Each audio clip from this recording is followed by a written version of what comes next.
Ғали Мақатаев, үш бақтым. Ең бірінші бақтым халқым менің. Соған берем ойымның алтын кенін. Ол бар болса мен бармын, қор болмаймын. Қымбаттырақ алтыннан нарқын менің. Ал екінші бақтым тілім менің. Тас жүректі тілімнен түңілмедім. Кейде дүниеден түңілсем де, қасиетті тілімнен түңілмедім. Бақтым бар, үшінші отан деген. Құдай деген кім десе отан дерем.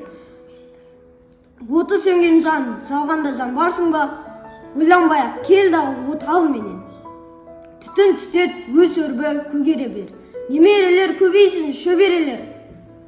Жадыңда ұста, жақсылық күтпегейсің. Жадыңда ұста, жақсылық күтпегейсің. От емес, оқ сұрасаң менен егер. Үш бірдей бақытым бар алақанда. Мені мұндай бақыт жаратар ма? Үш күн, үш нұрын